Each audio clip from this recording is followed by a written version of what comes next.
Hello traders, welcome back to VP trading point. आज हम बात करने वाले हैं एक ऐसा चार्ट पैटर्न की जो मार्केट का मूड बदलने से पहले ही वार्निंग दे देता है। इसका नाम है हेड एंड शोल्डर्स पैटर्न। अगर आप अक्सर टॉप के पास बाय कर लेते हो और फिर मार्केट गिर जाती है, तो ये वीडियो आपके लिए बहुत इंपॉर्टेंट है। हेड एंड शोल्डर पैटर्न क्या होता है, सिंपल लैंग्वेज में समझते हैं। ये पैटर्न यूजुअली स्ट्रॉन्ग अपट्रेंड के बाद बनता है। इसमें प्राइस 3 बार ऊपर जाता है। पहला ऊपर का मूव लेफ्ट शोल्डर, दूसरा जो सबसे ज्यादा होता है उसको हेड बोलते हैं, फिर तीसरा जो फर्स्ट शोल्डर के आसपास होता है उसे राइट शोल्डर कहते हैं। इन तीनों के बीच का जो सपोर्ट लाइन होता है, ये देखो, ये सपोर्ट लाइन है, इसको नेक लाइन बोलते हैं। ये बहुत ही इंपॉर्टेंट लाइन होता है। अब थोड़ा साइकोलॉजी समझते हैं यहाँ पर क्या हो रहा है। यहाँ लेफ्ट शोल्डर के पास बायर कॉन्फिडेंट होते हैं, फिर जैसे ही हेड की तरफ बढ़ते हैं बायर फुल एग्रेसिव हो जाते हैं। ठीक है, यहाँ पर बायर काफी एग्रेसिव वे में ट्रेड करते हैं। लेकिन जैसे ही राइट शोल्डर आता है, यहाँ पर बायर दोबारा पुश करने का कोशिश करते हैं हेड के ऊपर प्राइस को, लेकिन असफल हो जाते हैं। और जैसे ही एक कैंडल नेकलाइन को, ये नेकलाइन है, ठीक है, ये जो लाइन है ये नेकलाइन है, जैसे ही कोई कैंडल नेकलाइन को ब्रेक करता है, यहाँ से सेलिंग प्रेशर बढ़ जाता है। इसलिए हेड एंड शोल्डर एक बियरिश रिवर्सल पैटर्न है। अब समझते हैं कि हमें कंफर्मेशन कब मिलेगा कि कब ट्रेड करना चाहिए। यहाँ लोग सबसे ज्यादा गलती करते हैं, सिर्फ शेप देखकर ट्रेड मत कर लेना। कंफर्मेशन कब मिलता है? जब प्राइस नेकलाइन के नीचे क्लोज करे। ये जो कैंडल है ना, ये देखो नेकलाइन को ब्रेक कर रहा है और प्राइस नीचे क्लोज हो रहा है।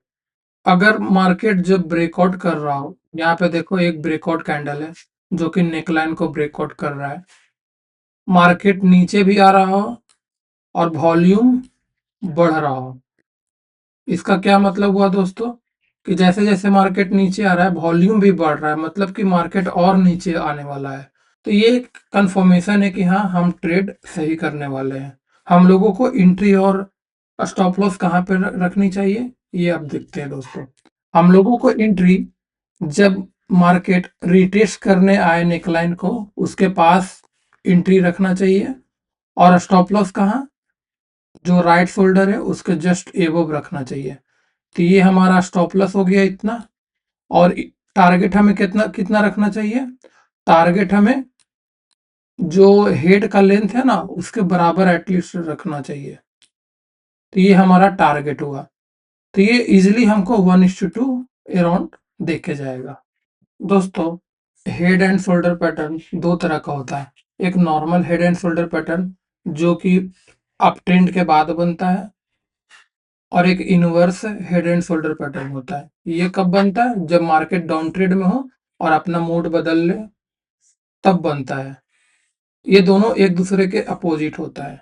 अब आते हैं दोस्तों सबसे कॉमन मिस्टेक के बारे में। लोग क्या होते हैं ना, यहाँ से सेल कर देते हैं, ठीक है, विदाउट एनी कंफर्मेशन। हमें यहाँ पे ब्रेकआउट कैंडल का वेट करना चाहिए।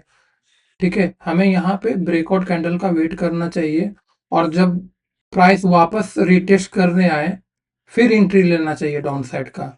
दोस्तों, अब जानते हैं कि यह पैटर्न सबसे अच्छा कहाँ पे काम करती है। यह पैटर्न अगर अप ट्रेंड चल रहा हो तो टॉप पे काम करती है यहाँ पे, उसके बाद फिर मार्केट रिवर्स होता है। या फिर अगर मार्केट डाउन ट्रेंड चल रहा हो, वहां पे एक inverse head and shoulder pattern बनेगा और फिर मार्केट अप ट्रेंड को फॉलो करेगा। ये हो गया दो पॉइंट। एक होता है अगर जहाँ पे रेजिस्टेंस एरिया हो वहां पे अच्छे से काम करती है, और यह जनरली हायर टाइम फ्रेम पे काम करती है, जैसे कि 1 आवर, 4 आवर और डेली बेसिस पे। ठीक है, लोअर टाइम फ्रेम में क्या होता है ना कि मैनिपुलेशन ज्यादा होती है, वहां पे फेक ब्रेकआउट का चांस ज्यादा होता है। इसीलिए लोअर टाइम फ्रेम पे ट्रेड करने से बचे। अगर आपको यह वीडियो अच्छा लगा हो तो वीडियो को लाइक करें, दूसरे ट्रेडर को शेयर करें और चैनल को सब्सक्राइब करें। धन्यवाद।